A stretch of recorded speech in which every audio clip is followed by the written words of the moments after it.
Nekoliko biografskih podataka vezano za vas. Vi ste diplomirali na Pravnom fakultetu, a već 1979. godine se zapošljavate u službi državne bezbednosti Jugoslavije i državna strategija tadašnje Jugoslavije je bila da se borba protiv terorizma vodi na teritoriji gde se teroristi nalaze.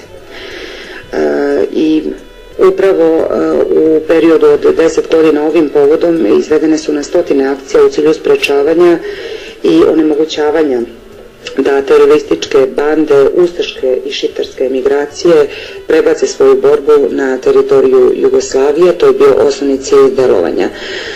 Zatim, u periodu od 1979. do 90. godine i također bili operativac, može se reći da je u tom periodu bio najuspešniji obaveštajni i psihološko-propagandni rad naše službe državne bezbednosti od njenog osnivanja, od njenih početaka. Nove, veoma efikasne metode koje su bile uvedene na neki način su predstavljale uzor i drugim zemljama. I tad se smatralo da je jugoslovenska tajna policija pri vrhu svetskih tajnih policija u borbi protiv terorizma. Postavili odmah uz izraelsku tajnu policiju Mossad. Vi ste konkretno izveli oko 90 operativnih akcija na svim kontinentima, kojima je obuhvaćeno nekoliko hiljada pripadnika ustaško-šiptarskih terorističkih bandi. Imali ste i 2 odlikovanja, što ste za nagradu dobijali revolvere i neke druge stvari. 1993. godine organizujete akciju protiv tadašnjeg ministra odbrane Slovenije Janeza Janše i u negdje u vašoj biografiji se kaže da izvođenje perfektne akcije su sprečile stvario tadašnjeg šefa službe državne bezbednosti Srbije Jovice Stanišića. Tada ste privedeni, bili ste 3 dana u pritvoru, a posle 5. oktobra vi se posvećujete radu svoje agencije sve do 2007. godine kada odlazite u penziju. I sad ono što u vašoj biografiji također stoji, da ste vi takozvana crna kutija tajnih policija. Praktično ste se jedino usudili da otvoreno pričate o događajima i o tim akcijama u kojima ste učestvovali. Dosta ste intervjuisani, komentarišete često talase ubistava koji se dešavaju na ulicama i te na kraju krajeva mafijaške obračune. Također javno kritikujete ministra unutrašnjih poslova za nesposobnost.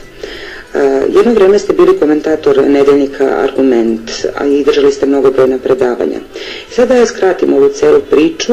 Ono što ste vi, u čemu ste bili jedinstveni, jeste izvinjam se, knjiga, vaša objavljena knjiga pod nazivom Lasica koja govori. Znači, u pitanju je jedan dnevnik, memoari vas kao operativca tajne policije, gde se nalaze vrlo dokumentovane priče. Ova knjiga je odlično prošla kod kritike i kod publike.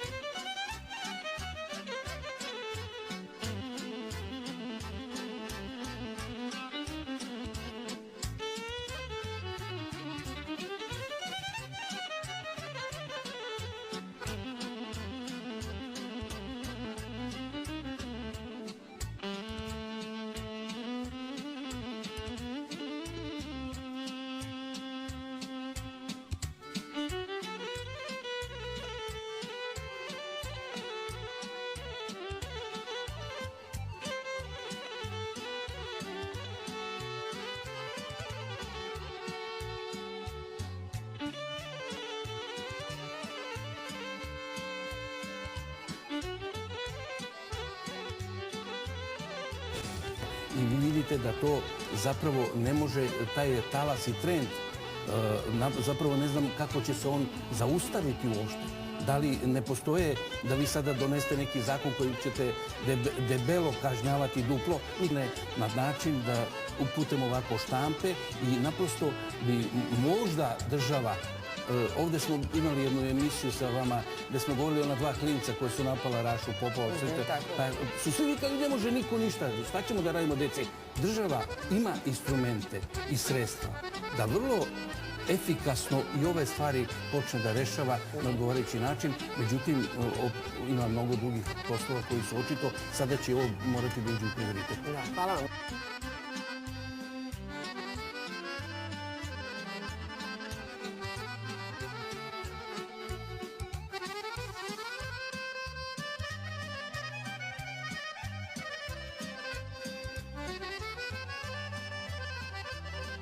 Bela dana u prometnom delu Beograda. Kako vam to izgledalo? Da, ovo je do sada neviđeno, ja mislim, na ovim našim prostorima, posebno u Beogradu. Ovo deluje kao jedna izuzetno organizovana i značajna u obliku operacije otmičara jedna akcija koja je izvedena na način koji pokazuje da se radi o krajnjim profesionalcima.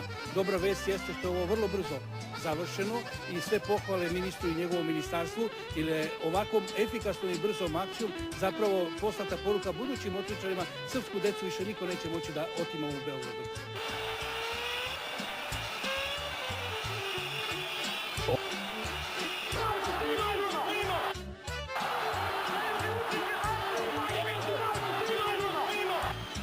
Mi govorimo o 90. godinama u kojima sve države na prostoru bivše Jugoslavije počinju da ignorišu saveznu državu. Znači, ignorišu jer mi nemamo više pravih informacija, mi se bavimo površnim stvarima, mi se bavimo nekim nemaju veze sa koordinacijom rada svih tih službi, gdje bi mi uspeli da iskoordiniramo recimo rad Savezne službe Srbije i službe Hrvatske po ovom pitanju, to je bilo sasvim drugačije. Naprosto nas ignorišu. Svaka služba bezbednosti i svaka policija i u Hrvatskoj, i u Srbiji, i u Bosni počinje da biva sama za sebe. Janu zaplenjeno je više od tone kokaina koji je kriminalna grupa iz Srbije nameravala da krijumčari između Kariba i Evrope, saopštila je francuska vlada. Uhapšena su 4 državljanina Srbije i kaže za Radio Beograd 1 policijski ekspert Božidar Spasić. Ovo je samo dokaz da to već godinama, dakle zadnjih 10 do 15 godina, zapravo taj kokain koji dolazi iz Kolumbije, koji je inače i posle Escobara najveći proizvođač te droge na svetu, i posle Escobara da zapravo ti kanali ka Evropi uglavnom idu preko okeana i da u njemu naprasno zadnjih 10 do 15 godina učestvuju srpski državljani. I to je onaj period kada je jedna grupa srpskih kriminalaca ili ljudi iz podzemlja otišle iz zemlje u navodno Latinsku Ameriku se bavi telokraniteljskim poslovima ili nekim drugim poslovima i oni su se zapravo uvukli u taj švedske kokaina. U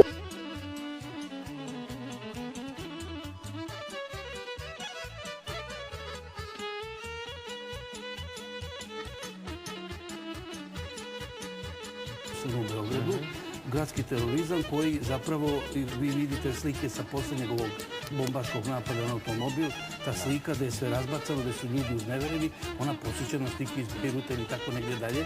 Dakle, druge službe koje će utvrditi odakle dolaze razne izgleda, pa BIA, pa neka se uključi vojna kontraobaveštena služba. A mislim da nisu uključene? Ja ne vidim da su uključene, sigurno nisu uključene, jer se ovo uvek tretira kao neki, ja pozivam sada da se izmeni naša politika borbe protiv kriminala. Ovo je početak ozbiljnog gradskog terorizma u Srbiji i on će proizvesti mnogo veće posljedice. Tome što je, ne samo što emigranti dolaze u našu zemlju, ovdje se radi o sukobima i dve civilizacije i dve kulture i čitavog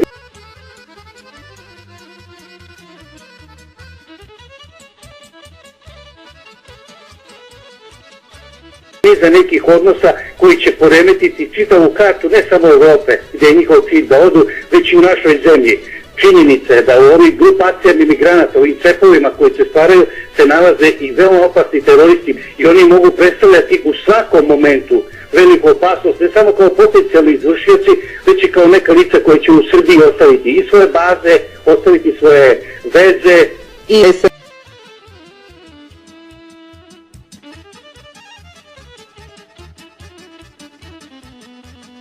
utakmica, bili smo kod vas u studiju gospodin Dule Savić i gospodin novinar Apostolović.